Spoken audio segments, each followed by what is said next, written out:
Assalamualaikum warahmatullahi wabarakatuh. Pada kesempatan kali ini, mata kuliah pembelajaran biologi inovatif, saya akan menyampaikan materi terkait pembelajaran biologi berbasis TPACK atau Technological Pedagogical Content Knowledge. Pertemuan kali ini merupakan pertemuan yang ke-8 yang memiliki beberapa PLO. Yang pertama adalah PLO 5, memiliki pengetahuan pedagogik dan mampu menerapkannya dalam perencanaan, pelaksanaan, dan evaluasi pembelajaran biologi secara lisan dan tulisan. PLO 6 yaitu mampu mengembangkan dan mengelola kurikulum pendidikan biologi pada satuan pendidikan. PLO 9 mampu menerapkan pemikiran logis, kritis, sistematis, inovatif, pemecahan masalah, memelihara dan mengembangkan jaringan kerja, melakukan proses evaluasi, supervisi, dan mendokumentasikan hasil kerja.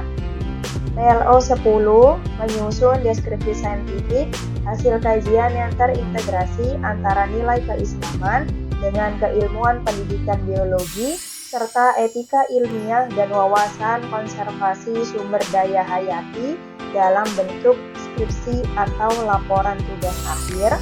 Dan PLO yang terakhir yaitu PLO yang ke-11 mampu menggunakan teknologi informasi dan komunikasi secara lisan dan tulisan untuk pengembangan keilmuan dan kemampuan kerja sesuai perkembangan dunia akademik dan dunia kerja.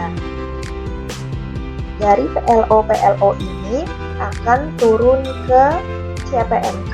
Nah, CPMK yang ingin kita capai yaitu CPMK yang ketiga, yaitu mampu mendesain pendekatan dan model pembelajaran. Nah, di dalamnya itu ada model pembelajaran, pembelajaran active learning, pendekatan literasi sains, socio-scientific issue-based instruction, blended atau hybrid learning, kemudian e-learning, TPACK, brain-based instruction, dan STEM. Nah, dari CPMK 3 ini turun ke sub CPMK yang ke-8. Jadi nantinya mahasiswa akan mampu merancang pembelajaran berbasis TPACK dalam pembelajaran biologi. Baik, yang selanjutnya, TPACK itu apa sih? Nah, kalau kita lihat dari gambar ini, TPACK ini sangat berkaitan satu sama lain dan memiliki beberapa unsur penting di dalamnya. Ada yang saling berkaitan antar satu dengan yang lainnya, kemudian ada yang berkaitan dengan ketiganya. Nah, definisi dari TPACK adalah kerangka kerja untuk memahami dan menggambarkan jenis pengetahuan yang dibutuhkan oleh seorang guru untuk menerapkan atau mengefektifkan praktek teknologi di lingkungan pembelajaran. Nah, konsep ini pertama kali diperkenalkan oleh Mishra dan Kohler pada tahun 2006 yang muncul dari konsep PCK yang dipelopori oleh Stillman. Jadi PCK ini adalah Pedagogical Content Knowledge. Apa saja sih komponen dari TPACK itu? Nah, interaksi antara tiga komponen tersebut memiliki kekuatan dan daya tarik untuk menumbuhkan pembelajaran aktif yang terfokus pada peserta didik. Dapat dikatakan bahwa kerangka ini merupakan bentuk pergerakan dari teacher center menjadi student center. Nah, apa sih tiga komponen tersebut? Nah, yang pertama adalah komponen pedagogi. Pedagogi ini adalah komponen bagaimana cara guru mengajar. Kemudian konten ini adalah tentang materi apa yang akan diajarkan oleh guru. Kemudian teknologi, ini adalah alat atau alat bantu apa yang digunakan guru untuk membantu dalam proses pembelajaran. Yang selanjutnya adalah perjalanan sehingga munculnya TPACK itu seperti apa sih? Nah, di sini yang pertama adalah ada PK, yaitu Pedagogical Knowledge. yang merupakan pengetahuan yang mendalam mengenai teori dan praktek belajar mengajar, yakni mencangkup tujuan, proses, metode pembelajaran, penilaian, dan strategi serta yang lainnya. Jadi guru harus memiliki kemampuan pedagogical knowledge. Kemudian yang selanjutnya adalah content knowledge, yang merupakan pengetahuan tentang materi pembelajaran yang akan dipelajari. Materi tersebut tertuang di dalam kurikulum atau yang disebut dengan CK. Yang selanjutnya adalah technological knowledge. Jadi ini adalah pengetahuan dasar mengenai teknologi yang dapat dimanfaatkan untuk mensupport atau mendukung pembelajaran. Nah, sehingga dari PK, CK, dan TK ini muncullah pedagogical content knowledge. Ya, ini setelah ketiganya, yaitu interaksi dari kedua komponen dan merupakan konsep tentang pembelajaran yang menghantarkan materi pembelajaran yang tertuang dalam kurikulum atau yang disebut dengan PCK. Nah, setelah PCK dan TPK dan TCK dahulu, kemudian muncullah TPACK, yaitu Technological Pedagogical Content Knowledge, yang merupakan rangkaian dalam pembelajaran di mana kemampuan penggunaan atau penguasaan teknologi secara terintegrasi yang tidak dapat dipisahkan satu sama lain dari komponen-komponen penyusunnya. Yang selanjutnya mengenai deskripsi PCK, TCK, TPK, dan TPACK. Nah, yang pertama adalah PCK, yaitu Pedagogical Content Knowledge. Nah, ini adalah seperangkat pengetahuan kurikulum bidang studi, ya, kemudian transformasi pengetahuan pedagogi umum, serta pembelajaran dalam konteks pendidikan. Contohnya adalah discovery learning dan konstruktivisme sebagai strategi pembelajaran. Nah, jadi seorang guru itu harus mengetahui pengetahuan pedagogi, ya, cara-cara bagaimana caranya untuk bisa mengajar, dan juga mengetahui konten. Konten artinya adalah materi yang akan disampaikan itu apa, ya. Kemudian yang selanjutnya adalah TCK atau Technological Content Knowledge, yaitu pemahaman teknologi dan materi yang dapat membantu serta mempengaruhi komponen yang lain. Contohnya adalah penggunaan Google Drive yang berisi lembar kerja siswa atau LKS pada materi indikator alami. Nah, di sini adalah ada penggunaan teknologi dan dikombinasikan untuk penyampaian materi sehingga dapat membantu dalam proses pembelajaran. Yang selanjutnya adalah TPK. Ini TPK, Teknologi Pedagogic Knowledge. Jadi ini merupakan serangkaian pemahaman mengenai perubahan pemakaian teknologi dalam pembelajaran agar mendukung pembelajaran secara aktif dan mempermudah memahami konsep dalam pembelajaran. Contohnya adalah penggunaan Google Drive untuk memahami investigasi indikator alami dalam discovery learning. Yang selanjutnya adalah TPACK.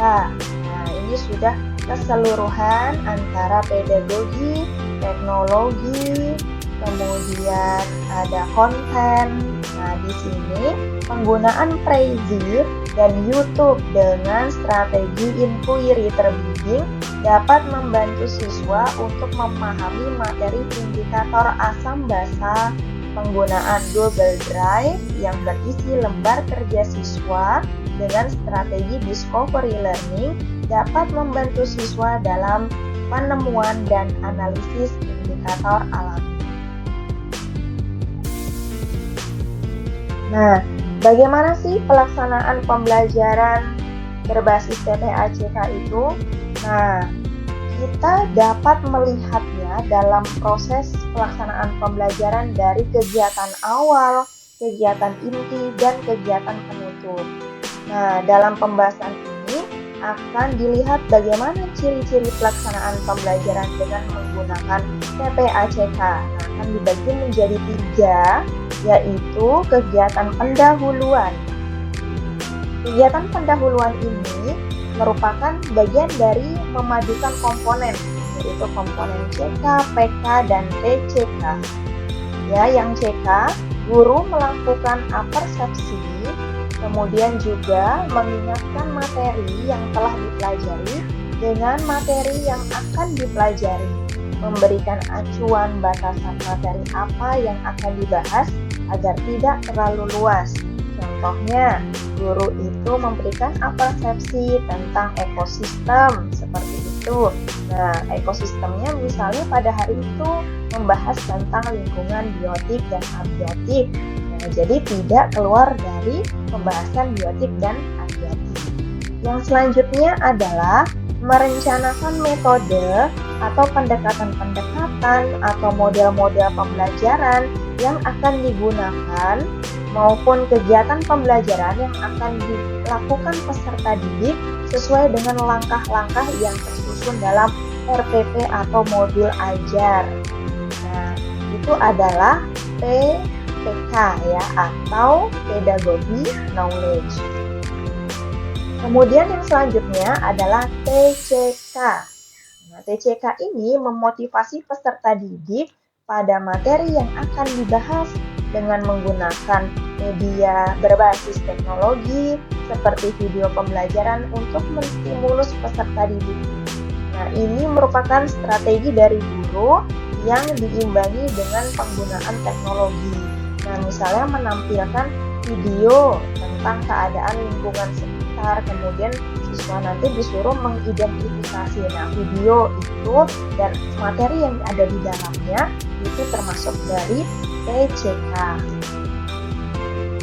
Setelah kegiatan pendahuluan, ada kegiatan inti. Nanti kegiatan inti ini akan dibagi menjadi 2. Yang pertama adalah tentang eksplorasi. Jadi di sini ada TK, PK, dan TCK. Yang PK ini mengamati materi dengan media pembelajaran berbasis teknologi untuk menambah pengalaman mengelola informasi. Contohnya menggunakan laptop, handphone, internet, dan lainnya. Kemudian untuk PK, memfasilitasi terjadinya interaksi antar peserta didik serta antara peserta didik dengan guru, lingkungan, dan sumber belajar lainnya, melibatkan peserta didik secara aktif dalam setiap pembelajaran. Ya, jadi di sini PK ini adalah tentang pedagogi. Jadi siswa diajak untuk interaksi 2 arah dengan guru, dengan cara mengajar guru. Ya, kemudian yang TK ini adalah penggunaan teknologi. Dan yang selanjutnya adalah TCK, yaitu guru melibatkan peserta didik mencari informasi yang luas dan dalam tentang topik atau tema materi yang akan dipelajari dengan belajar dari aneka sumber menggunakan beragam pendekatan pembelajaran, media pembelajaran, dan sumber belajar lainnya, contohnya dari internet dan YouTube. Kegiatan inti yang kedua adalah kegiatan elaborasi. Nah, di kegiatan elaborasi ini ada CK ya, yaitu pengetahuan tentang materi yang akan dipelajari. Materi tersebut tertuang di dalam kurikulum. Batasan materi pembelajaran yang tertuang dalam kurikulum hendaknya dimaknai secara menyeluruh. Jadi harus paham tentang konten apa yang akan dipelajari. Misalnya mempelajari ekosistem tadi ya harus tahu tentang definisi terkait dengan ekosistem. Nah, ekosistem itu apa? Hubungan interaksi antara makhluk hidup dengan makhluk tak hidup atau benda mati, atau lingkungan biotik dan lingkungan abiotik. Nah, yang selanjutnya adalah tentang PK, yaitu Pedagogical Knowledge. Nah, ini memfasilitasi peserta didik melalui pemberian tugas, diskusi, dan lain-lain, memberi kesempatan untuk berpikir, menganalisis, dan menyelesaikan masalah. Nah, di sini ada dua ya. Yang pertama, memfasilitasi peserta didik dalam pembelajaran. Nah, ini pembelajaran yang kooperatif dan kolaboratif. Jadi yang kooperatif itu artinya ada diskusi di dalamnya, komunikasi antar siswa, kemudian komunikasi juga dengan guru. Nah, yang selanjutnya adalah memfasilitasi peserta didik berkompetisi secara sehat. Nah, kompetisi secara sehat ya artinya nanti mereka akan mempresentasikan hasilnya per kelompok. Nah, kemudian memfasilitasi peserta didik menumbuhkan kebanggaan dan rasa percaya diri peserta didik. Nah, jadi dari proses presentasi itu peserta didik akan percaya diri dengan dirinya bahwa dia dapat menyampaikan materi yang disampaikan. Nah, diskusi itu bagian dari metode pembelajaran. Nah, kegiatan inti yang selanjutnya yaitu konfirmasi. Nah, konfirmasi ini ada kegiatan PK dan PCK. Nah, guru mampu memberikan umpan balik positif dan penguatan dalam bentuk lisan, tulisan, isyarat, maupun hadiah terhadap keberhasilan peserta didik. Ya, ada reward di sini. Ada reward, misalnya, oh hebat, oh keren, ini ada hadiah permen 1 bagi yang bisa menjawab. Wah, luar biasa. Nah, itu juga bagian dari PK. Dan yang selanjutnya adalah PCK, yaitu memberi konfirmasi terhadap hasil eksplorasi dan elaborasi materi pembelajaran oleh peserta didik melalui berbagai sumber. Ini konfirmasi hasil eksplorasi ya, misalnya menyampaikan kesimpulan secara bersama-sama antara guru dengan siswa. Nah, yang selanjutnya adalah memadukan komponen ya, TPK dan PK. Nah, penggunaan komponen TPK pada kegiatan penutup dapat berupa pembuatan soal-soal dengan menggunakan media berbasis teknologi, contohnya menggunakan Google Form atau menggunakan Quizzes juga bisa. Dan yang selanjutnya adalah PK. Nah, PK hal ini mencangkup dengan materi pembelajaran yang dipelajari, mengevaluasi seluruh kegiatan pembelajaran, membuat rangkuman pembelajaran, dan menginformasikan kegiatan pembelajaran pada pertemuan berikutnya. Nah, di sini ada tantangan dan kelebihan dari pembelajaran berbasis TPAJK. Nah, untuk kelebihan dari TPAJK yaitu menunjukkan konsistensi dalam pengintegrasian penggunaan teknologi ke dalam konteks yang berbeda. Kemudian yang kedua, eksplorasi integrasi TIK atau teknologi informasi dan komunikasi di ruang kelas dengan menekankan keterkaitan antara teknologi, pedagogi, dan konten. Ya, jadi kerangka ini memiliki fondasi teoritis yang cukup mapan.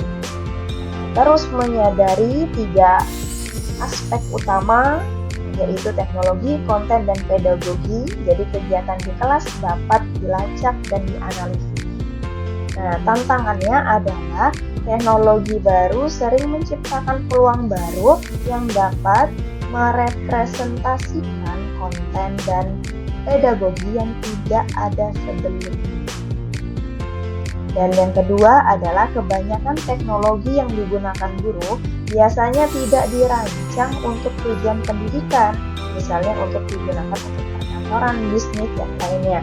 Jadi guru harus terbiasa dengan teknologi dan menggunakan teknologi dalam dunia pendidikan. Baik, sekian materi dari saya. Semoga apa yang saya sampaikan dapat bermanfaat. Mohon maaf atas segala kekurangan. Wassalamualaikum warahmatullahi wabarakatuh.